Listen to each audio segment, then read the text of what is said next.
Don't tell her where. Don't tell him where. He'll have you going. This is wonderful. Somebody kept after me and saying, "Hey, are you leaving? Or are you just gonna go?" I said, "Yeah, I'm just gonna get the hell out of Dodge." So you can't do that. You gotta have something. You gotta do something. I said, "Well, look, let's go to the park. Let's do it at the park, and I ain't doing nothing." Yeah, but he still did stuff. So Yeah, that's not the truth. Well, right? nothing is more than most people something. But I just want to thank everybody for coming out, and I know there were a lot of people who wanted to be here who couldn't be here. It's easy, I was up at Greenacre yesterday, and I was talking to Patty Tomarelli, good friend, a lot of people know her, and she said, "Well, what are you going to say?" I said, "I don't know, what should I say?" She said, "Well, why don't you tell them what motivated you to do whatever you did?" I said, "Well, I don't know what motivated me for sure." She said, "You'll come up with something." I said, "Okay, so here's what I came up with." I'll tell Patty. Okay. Oh, boy, there's always one in the crowd. Reporting back. Yeah, okay, good. But the whole thing is that wherever you go, whatever you do, whether you stay in the same place all your life or you go somewhere or whatever, try to be positive. It's easy to be negative. It's easy to do nothing. You got a job, you got a family, you got bills to pay. It's easy to do nothing. But I don't think God gives you any credit for the stuff you have to do. You have to take care of your children. You have to put a roof over their head. You have to put food on the table. You have to do that. That's your responsibility. It's the stuff you do that you don't have to do, that nobody's giving you credit for, and nobody is going to give you $1 for, that you say out of your own heart and mind, you say, "I can help there." And you go and you be of some service to mankind. That's been my motivation. Just trying to be of some kind of service to mankind. You don't always know what form it's going to take. You can't do everything. Sometimes you want to, but you can't do everything. You don't have the money, and you don't have the time, and you just don't have the physical ability to do that. But everybody ought to try to pick something. Just pick something, maybe one thing, and work with the youth. Environmentally, pick something and try to do something. Because when it's all over, it's not about the final destination. We all end up in the same place with a headstone sticking up, supposedly. So it's about the journey. That's what's invaluable, is the people you meet along the way. The loves, the hates. Make sure you pick good enemies. Pick a worthy enemy. Nobody wants to see you be a bully picking on somebody who's not your equal. If I see a bully, man, I want to hit him in the mouth as soon as I see him. That's why you need to take karate. In life, it's easy to pick on somebody less than you, whether they got less money or less physical capacity or whatever. Pick somebody that's worthy of you. And don't waste your time with people who are not worthy of you, because all they're going to do is bring you down. Look for people that make you strive to be more, to do more. That's the people you want to be around, like Valerie Cunningham. Valerie wrote a book. I said, "Man, I need to write a book. If I could just write a book like Valerie." Like Edie Butler. She went and got a PhD. I said, "Oh, man, I can do that. How come I'm not in school?" Like Zeke. He's one of the best photographers you ever want to meet. Be like Harvey. Harvey just said, "You know what? I believe I can run for office and win." And he ran.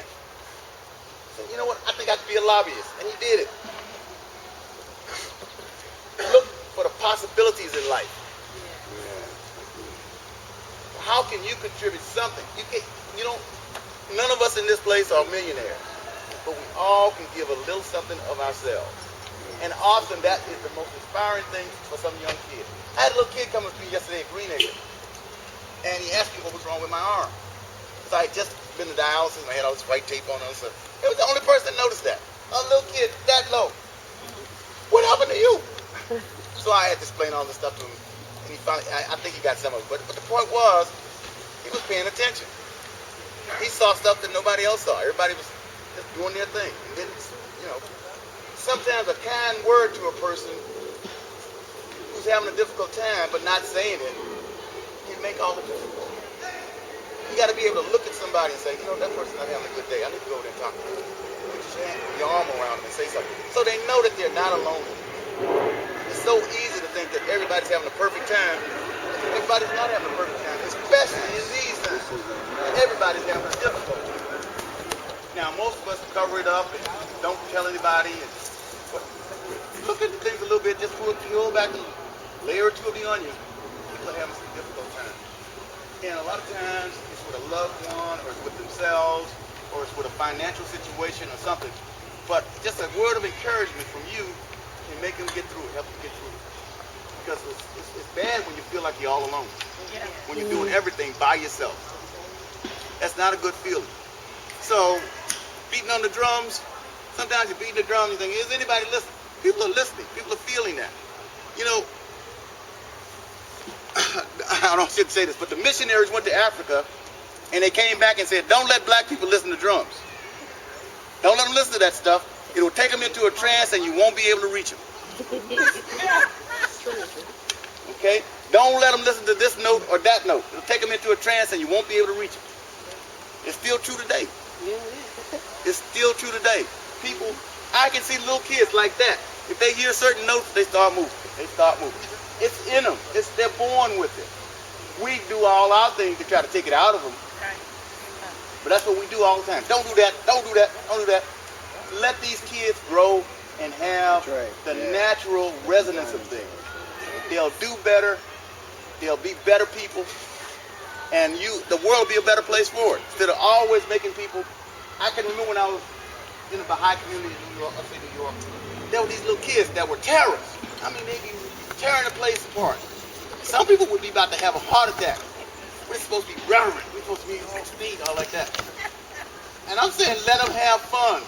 These are the people that are going to be our leaders. That's right. They're the ones who are going to step out there and be bold and say what needs to be said.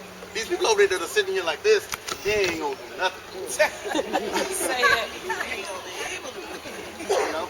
Because the capacity to be audacious and to break the rules and to get around the rules and get above the rules and get to the essence of things has been taken out of them. Don't take it out of your children. Teach them to stretch themselves and to do something more than just the regular old thing. All right, that's all. That's enough. Great. Thank you so much. And those ladies that Lee, Wait a minute. Joyce, I just want to make a prediction for Lee. I'm going to use my crystal ball, and I'll say that in about 3 months, you'll be in a group like this. You'll love everybody in the group. They'll all love you, and they'll all have Mississippi accents. Okay.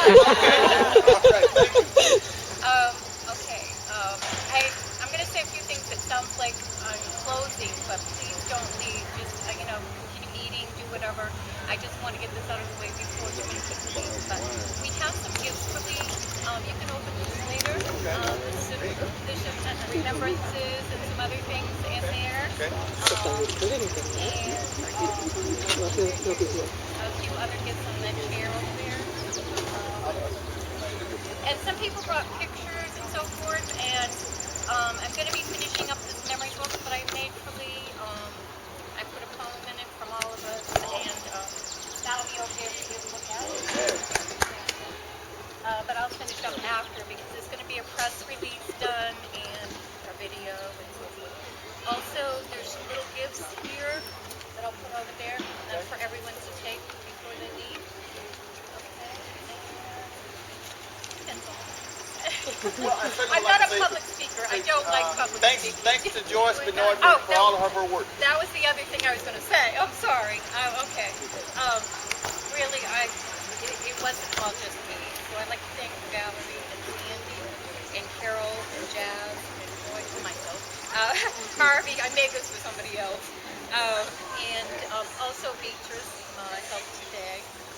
So it was all a group effort. Thank you. Thank you, everybody. Thank you. Thank you. All right. Saddle up. Special thanks for everybody who came a great distance. I really appreciate Drew for coming and Joel for coming. Oh, man. There's a ton of food left in dessert for people that haven't eaten or want to eat more. I don't think everybody wants to haul all this stuff back. No. Eat up. Did you guys eat? Merry, everybody. Did you guys eat this dessert? Yeah, it was fine. the radar kicks on and